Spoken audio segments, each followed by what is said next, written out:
Here at Avanti, we're all about implementing the 3 E's: education, empowerment, and expression. Welcome to the I Am Avanti podcast. Hey everyone, welcome back to the I Am Avanti podcast. My name is Endy and I'm here with my two co-hosts, Sim and Kara.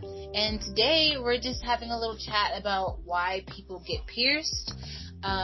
We did a little bit of research and we found some reasons, but of course, as with most things with body modifications, there are many reasons why someone might want to participate in modification, and there is no right or wrong reason, and there are a plethora of answers. These are just common ones that we happened to find when we looked into it. So some of the reasons that people get pierced are for religious and spiritual reasons, which we kind of discussed during our history episodes. Other people do it for self-expression. Some people do it for the aesthetic value, or sometimes for sexual pleasures, or to conform to one's culture, or even to rebel against it. And some people actually do it to help flag others in the community, which we'll discuss a little bit later. So let's dive in.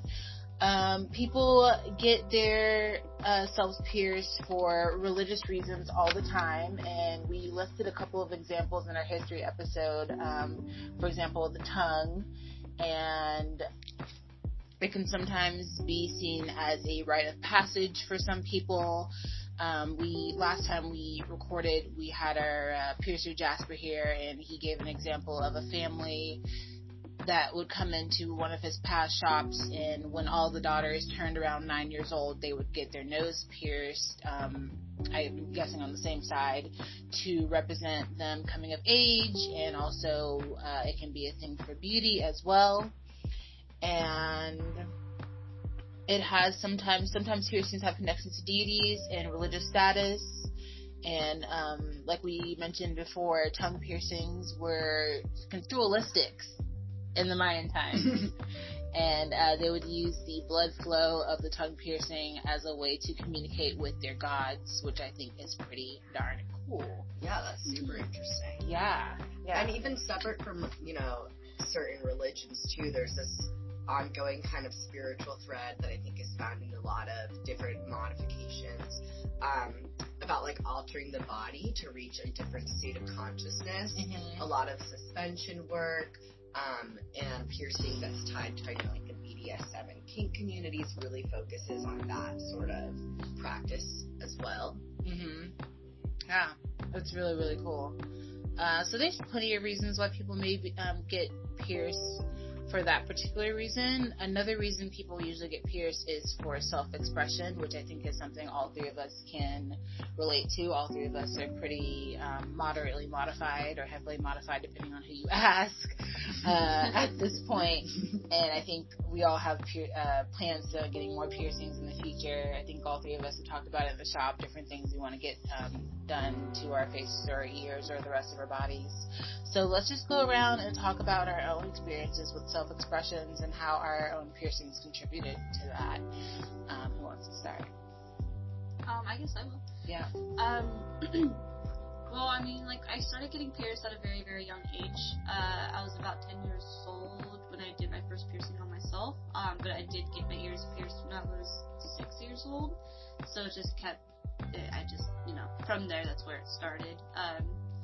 I mainly did it for the purpose of, I always was trying to find that as a way, use that as a way to be able to express who I am, mm-hmm. and trying to find myself, mm-hmm. As a coming of age thing, and just really growing out of being a kid and slowly turning into a teenager, and just that whole transition is confusing and frustrating as is. So I used piercing and modification as a way to be able to try to find who I am. Mm-hmm. But then I grew up with a lot of family who didn't necessarily agree with modification, so I was always kind of constricted in that aspect, so that just made everything a lot more frustrating for me. So I'd always rebel against my mom and pierce myself, which is not advised at all, but I knew what I wanted, and I knew that it was right, and I knew that if I got it, I would be happier with myself. And I believed, even at being 11, 12 years old, that who is anyone else to tell me what I can and cannot do with my body? Mm-hmm. But that also turned into just trying to pull myself out of very, like, toxic and traumatic experiences and being able to overcome that as, like, you know, to signify just taking my body back. And I know that, you know, there's other people who can agree with me, even people who work here too. So,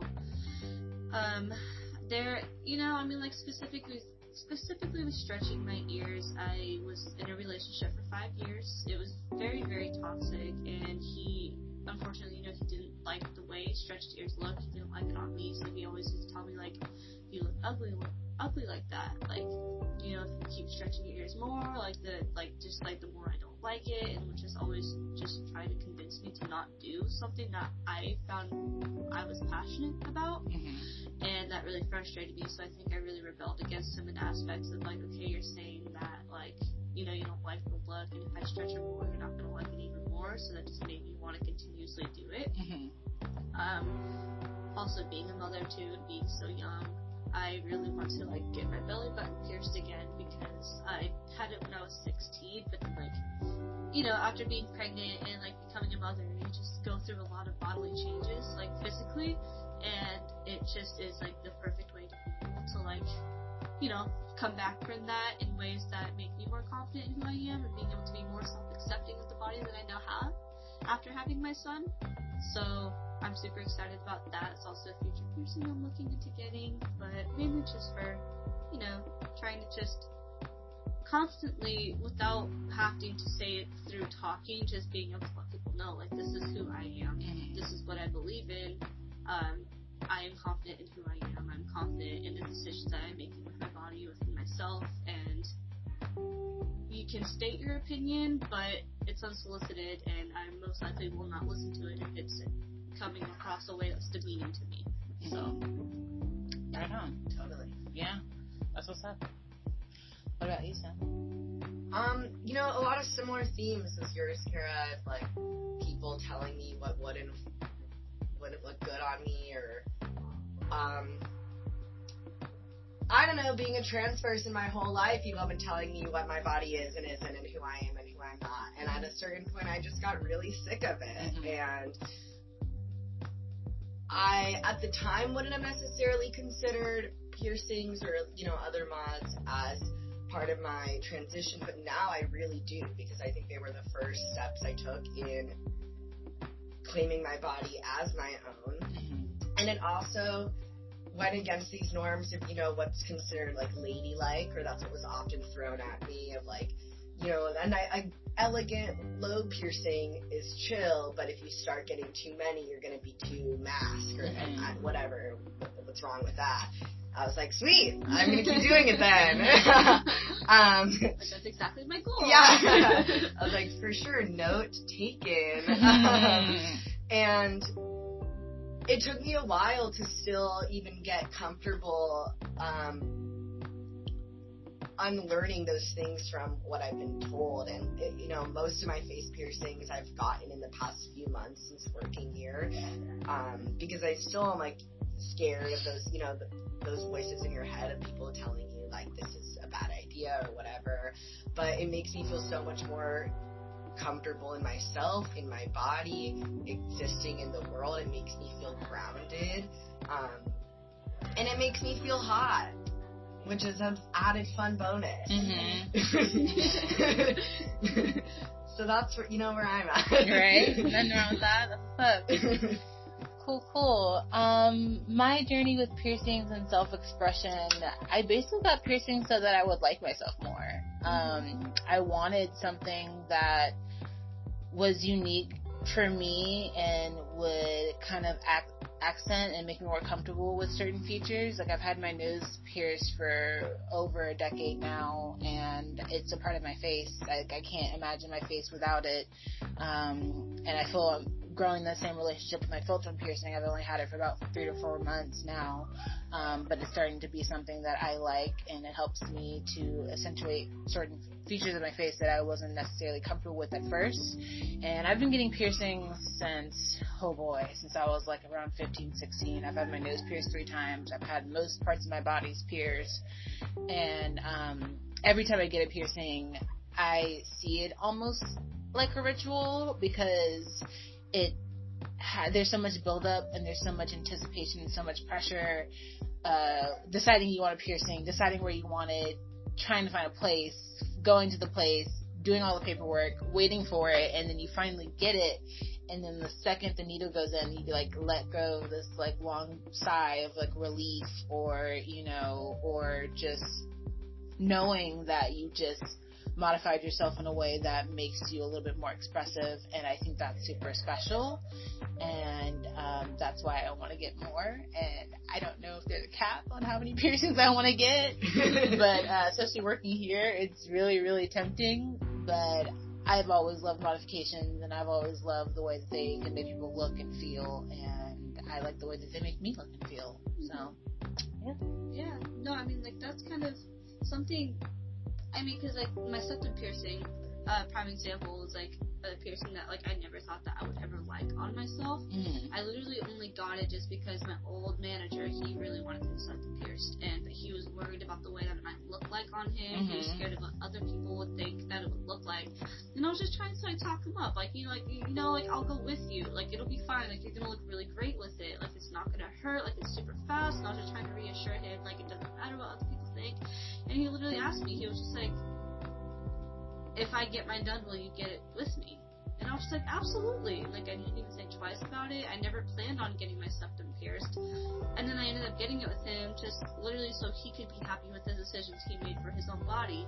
And then, like, I think that's one of the main things I do like about my septum, is because I didn't do it for myself. I did it so someone else would feel confident in themselves, and I feel like that makes it a lot more special to me. But now I've really grown on it, and, like, now, like, I started stretching my septum. Now I'm all the way up to a 10 gauge, and, like, I couldn't be more happy with the piercing and just how it looks on me now. Like, I think I'm 10 times more confident now that I've stretched it. So, yeah, it's just kind of funny how things like that happen. Yeah. Like, it's just, I also feel like, that story brings up a really important role of, like, community in piercing and relationships, and, like, Endy, I think we both expressed this a bit of, like, now being in this shop environment where we're all like, yeah, piercings are amazing, and you look amazing with them, and do you feel amazing, and, like, all of that. It's totally shifted my relationship to getting pierced and what piercings I want, and, like, the idea that there is no cap, like, we can really do whatever we want. And I think if we all, like, removing those barriers of self-policing and being like, yeah, what would it look like for yourself if you really just let yourself do whatever you want? No rules, just let it be. Like, who could you be? Who could your life be? What would that feel like? And I think that's such an important, I don't know why I think piercing's so great. Yeah. Yeah, it's just the whole experience, too. Like, I love those customers that come into our shop and, like, they have an idea on what they want, but they don't really know.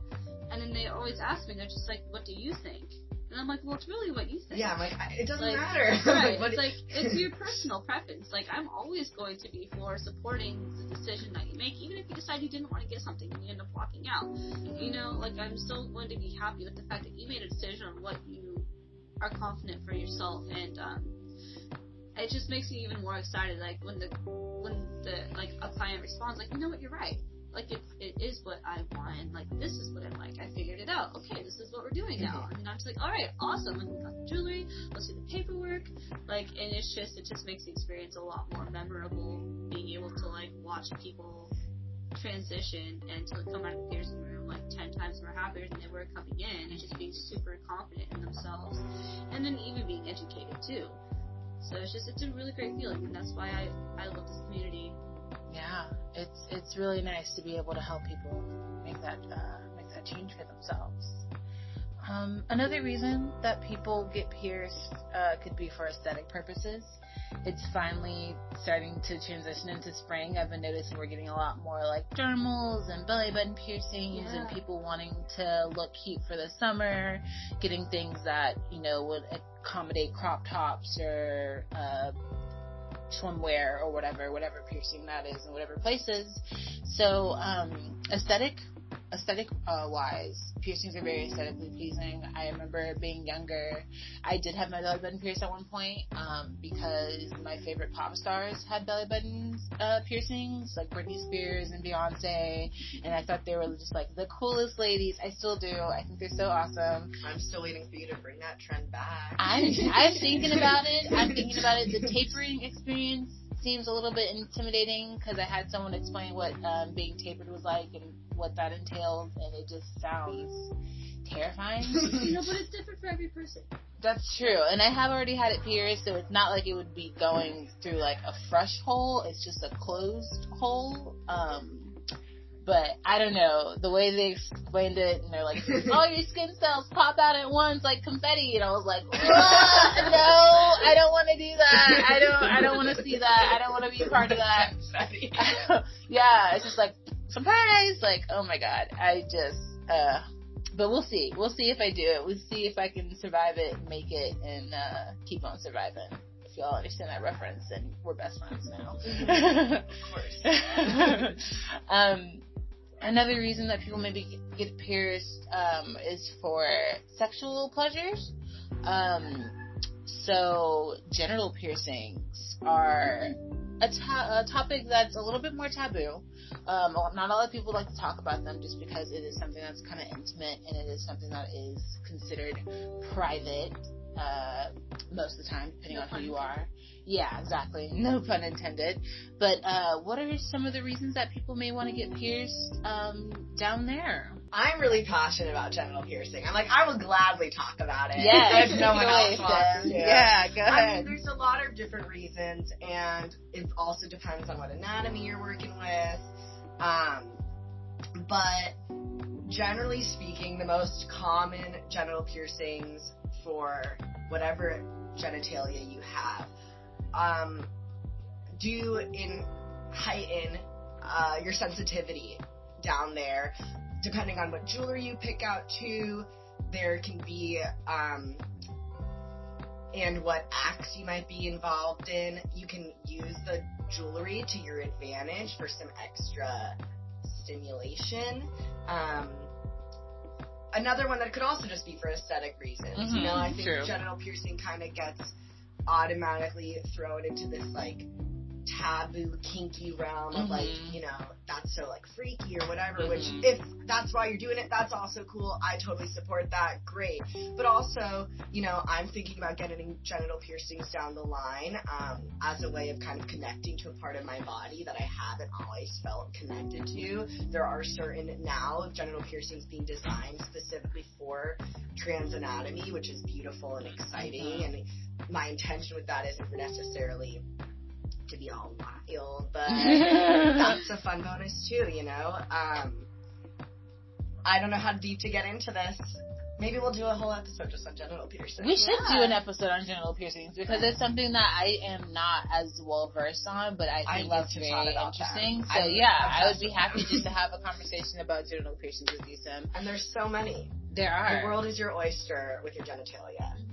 Yeah. That's what my mom told me. I mean, I feel like that's another way of being able to signify bringing your body back too, because like I'm also, like I told you guys before, like I'm considering getting a specific type of genital piercing because, you know, after giving birth and going through all those changes and stuff like that, like it really does take a toll on your body.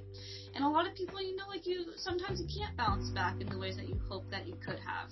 And I'm one of those people, like it would, on top of like a navel ring, it would be the perfect way of being able to like, you know, kind of just be back in control of who I am and my own body and like being able to be happy with it. Especially because, you know, like giving birth is really, really traumatic. So to also tie in the lines of like, you know, overcoming traumatic experiences and stuff like that. Like I'm considering like getting Christina just because it's not specific like the stimulation purposes, but I just think it looks really, really pretty aesthetically. I think it's super cute. They are very, very cute. So I think that would be the perfect way of being able to just come back from that and like, you know, like yeah, I am a mom, but like that isn't all that I am anymore. Like I am still my own person, and I still have control over my own body, even though my son, you know, kind of intruded for 9 whole months, and so now, you know. I love that. Another reason that people might consider getting pierced is for medical purposes. For example, the DACE or the DOS or however you pronounce it, or the DAF. Potato. I was thinking DAF, but I'm like, I haven't heard that one yet, but it is also next in line. People have been getting those to apparently cure migraines. Now, we're not 100% sure if that is the sole purpose and if it actually works, but that's usually the reason people come in for it, or people will have questions about it, and they usually have like pressure headaches or like constant migraines, and they just want to alleviate that. Apparently, isn't the dates like a pressure point or something we're talking about? Yeah, there's a pressure point right there, and that's why a lot of people. My theory on it is like I feel like it's kind of like a psychological thing too. Like, yes, it is a pressure point, and the needle going through your skin, like with any kind of piercing, there is going to be that pressure there, especially while it's healing too. So I feel like in the beginning, like, yeah, it will most likely like help those headaches, but honestly, like, I tell customers if they're curious about it, I say that it's a 50-50 shot. You know, because like a lot of people, I've heard conflicting things where like, yes, I used to have headaches every single day, like chronic migraines. I got this pierced, and then I haven't had one since then, and it's been 10 years. I've also heard other customers who said, like, yeah, it works sometimes, it doesn't really work now that it's healed, but if I, like, push down on the piercing and I add that extra pressure, it does help. Yeah, that's the only time I've really heard about it really working for people, is when they're, like, when they feel a migraine or something coming on, pushing and holding down on that piercing to, I guess, activate the pressure point, but again, verdict is out. Yeah. Do either of you have your dog pierced? I don't. I think it was, I can't remember, I think it was me and Anastasia were actually talking about we're both considering doing it just to sort of test that theory and compare our experiences with it. Yes, guinea pigs. Yeah. See, I love it. Like, and I'm just like, also, if it doesn't work, you still have a cute piercing. Yeah, I'm thinking of getting it just cute. because it looks cute. It's really cute. If I stop getting headaches, what a fun extra. Yeah, that's just, it's a bonus. So. And last but not least, piercings can help people to identify communities. Personally, I am not straight. I am queer. I'm in the LGBTQ plus community, and some of my piercings that I've gotten was kind of to flag other people to let them know that I'm queer. I just got my faux rook done, and I have rainbow opals, so it gives me more of a, I guess it can count as a flag for people to see and be like, okay, yeah, she might not be straight, because I feel like without that, I don't really have anything that will let people know that I'm not straight, and I would prefer that people just know it without me screaming it off the rooftop. So I figured having like a rainbow earring would be the next best thing. If someone happens to look at my ear when they first meet me, they could be like, oh, okay. That's the gay ear. Right, that's the gay ear. All right, yeah. She's a little magical. By the way, it's not a thing for anyone who's listening. Yeah, the gay ear does not exist. It like, doesn't. Any person who identifies as male, if you're considering about getting one ear pierced, you're scared that it's going to quote unquote make you look gay. No, it will not. Like, you can get your left ear pierced, and you will be fine. But that's just my input on that. Like, now, if we see you making out with another man, that might look a little gay. I wouldn't recommend that if you're trying to avoid that look. But yeah, earrings are fair game. Earrings are fair game. I mean, like, my mom also did that too, though. Like, my mom, she's also, like, she's been gay since I've been alive. Even before that, she knew that she liked women, but she didn't fully come out of the, like, you know, the term coming out of the closet and, like, actually being confident in that and accepting of the fact that she did like women until after she had me. And she just finally was like, you know, this is who I am, and I'm just going to embrace it. And she actually did that same thing. Like, she got, like, up in her cartilage pierced, and, like, she had it for, like, over 6 years. She unfortunately had to take it out just because I think it just started to bug her. I don't think she was properly taking care of it. But I do remember being little and her explaining that to me, even just, like, at 6 years old. So, like, I've always been exposed to that community, and I've always been accepting of it, but that's just, like, it just was natural for me because, like, I never had any other, like, I guess, perspectives on it, just because that's what I was exposed to my whole life, and, like, I did understand even at a very young age that people did use that as a way to be able to, like, flag specific communities and stuff like that, just because that's what my mom did, and she explained that to me, and I was like, okay, like that. that makes sense. Like, you do you, Mom. Like, it still looks really cool. And then me being young, that also made me fascinated about, like, wanting mine pierced. So, again, advise no one to ever do this, but, like, that's what inspired me to pierce mine at 10 years old in the bathroom, was because my mom had it, and she had it for, like, a very specific reason. And I don't know. It was just kind of one of those things where I was like, oh, my mom had it, and she did it for her own reason, so I want mine so I can do it for my own reasons. So I think there's such a long, interesting history with queerness and piercing. One being that a lot of, like, the jewelry used now just was invented by the gay BDSM scene in the 70s. But also because I think a lot of it goes back to pushing against these roles that would have been assigned to you. Like, in some ways, gender roles, I think it's where the idea of the gay ear came in the first place. So, like, the idea of men wearing some blingy jewelry would automatically be gay. Or, like, the same thing I was talking about earlier of, like, having too many facial piercings as someone that was, like, read as a woman, that being, like, too butch or blah, blah, blah, blah, blah. And I think, like, where the Venn diagram really overlaps between, like, the modified world and the queer world is being, like, here are these things that society is telling us are acceptable or not, and we're over that. We don't accept these rules. I don't know who came up with them in the first place, but I'd like to have a long talk with them. Right. a strong written letter. Yeah, strongly worded letter. And again, just bringing it all back to, like, who could you be if you just allowed yourself to, like, go there and just take those steps. Yeah, I agree 100%. I mean, I think that's just kind of, like, what this whole community, what the whole purpose for it is. It's just being able to be self-expressive and not have to feel bad for it, and just being confident in yourself, regardless of what you identify as, or where you grew up, or your history, or, like, how you are. Like, there's a lot of more conservative people who come into our shop, as you guys know, and they're just like, like, this is how I grew up my whole life. This is how I view things. These are the views of the people in my family, but I still want this because I know deep down that it's right for me to get it. And it's just one of those things. At the end of the day, that's what it's all about, Yeah. Whether your reasons for getting pierced are included on this list or not, if you feel it's right for you, then we support you. 100%. Come on in and we'll help you out. Yeah. All right. And with that being said, that concludes our episode. And just in case you forgot, my name is Endy, and I'm here with Kara. Sim. And that was another episode. Thanks for tuning in. Be sure to follow us on our social media pages. We have some great stuff coming out, and we will be back soon. Thanks. Bye. Bye.